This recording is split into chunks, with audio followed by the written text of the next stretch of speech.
Hey, it's Andy. You are at the Black Veil Bride's Scarlet Cross music video shoot. We are introducing The Phantom Tomorrow. This is our new story and concept record and everything else, and you are seeing the first of it right now in the city that we're filming in, this scary alley.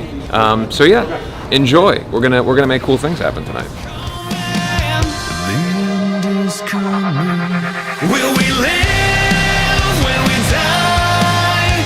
Just keep on saving our goodbyes. The fear and the cost. The world will stain us with the Scarlet Cross.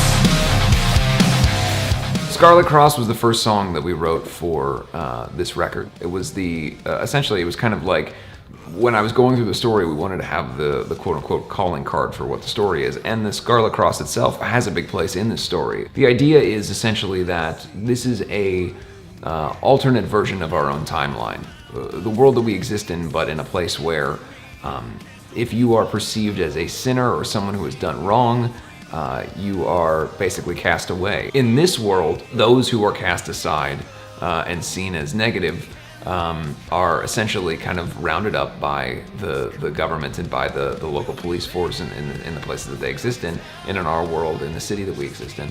And they are branded, and the branding doesn't take place necessarily on the skin. It takes place with a scarlet cross that they are meant to wear, and so that when other people in the culture and walking around in the streets see that person, they know, oh hey, that's a sinner, we have to stay away from them.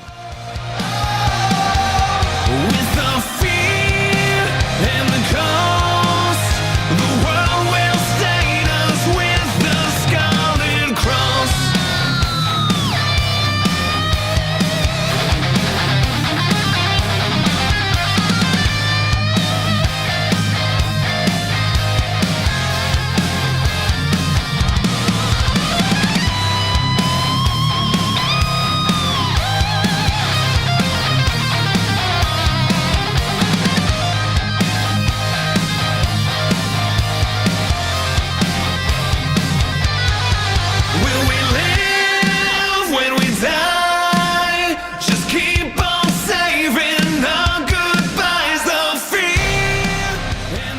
So I'm holding my notebook here, which started every time we do a record, I start a new notebook, and I've noted it before in interviews and stuff that I'm someone who likes to do things kind of in an old school way. I write all my lyrics in a notebook. I don't write things digitally.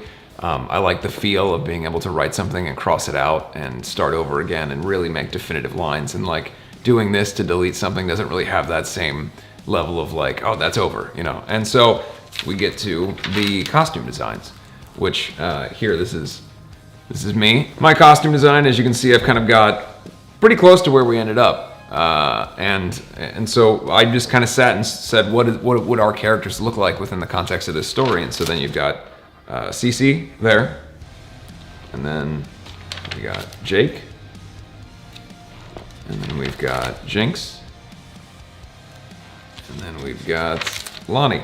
And so the idea is that these robes and these kind of blank clothes have been kind of redesigned and reimagined by these people in what we call the Phantom Tomorrow, which is the rebel group and kind of its own separate sect, and the people who are rebelling against basically what society has done to them. And so the members of the Phantom Tomorrow take on these kind of very religious iconography as their own and have their own kind of way of living life. And their totem, the thing that they look to the most, is this kind of unknown creature, this character that is known as the Blackbird. And like many vigilante characters in comic books and in fiction in general, it's not known whether the Blackbird is real. He's like Batman. He's this kind of phantom that's seen in the night. And so they refer to themselves as the Phantom Tomorrow, meaning that, they believe in the hope that through this phantom that they put all their hopes and dreams into, that they will be in a new place tomorrow, that they can get out of this place that they're in. And so all the members of the Phantom Tomorrow, which are, the band would be included in that in this story, have their own kind of way of turning the religious and almost very dark and sometimes would you say the pageantry of that stuff, they're turning it into their own version of clothing. And so that was my character designs for everything is played into that, where the band looks like you know, they took these things and kind of fixed them up themselves. Jinx has like the Cossack sleeve, and you know, my coat sleeves have a certain type of buttons, and all stuff that's reminiscent of the Catholic Church and Knights Templar and all these different kind of old world things, but redesigned and reimagined by these rebels within the context of the story. On that first hit, we want all fire, brightest lights, all that shit. Go. Okay, you heard that, Joe? Joey. Boom. Yeah. Pat and I have been working together for coming on like 12 years.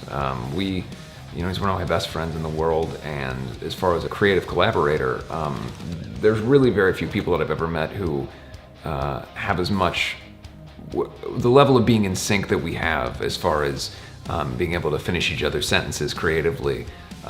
It's pretty unparalleled, and I'm very, very fortunate to have that kind of a relationship because, and you can see as you kind of watch the behind the scenes footage, we are either working in tandem together or we are kind of off doing our own things, but it's all towards the same goal. And we sync up so much that from an artistic level, we know that independently of one another, we're gonna kind of be shooting for the same goal. And so, yeah, I just feel like something like this couldn't happen without him, and you know, to be able to have somebody to bounce ideas off of, and he is just fantastic at coming up with his own ways of expanding on the story, and a lot of the elements of the story he was heavily in charge of kind of not only the derivation of, but coming up with how to execute. And so, yeah, I mean, this is a total collaboration, and to me, there's no way to make this world be everything that we want it to be and to have maximum entertainment value for you guys without having someone who wants to collaborate, and that is totally Pat. He is, you know, he has no ego about anything. He just wants to make the best product that we possibly can, and to give you guys something that's entertaining, and to hopefully give you a world that you can get lost in and interested in. Rolling. Okay, struggling. Carlos, start backing out. Blast the light. Cut. Got it. Thank you. Thank you. You're a wrap. We're good, thanks.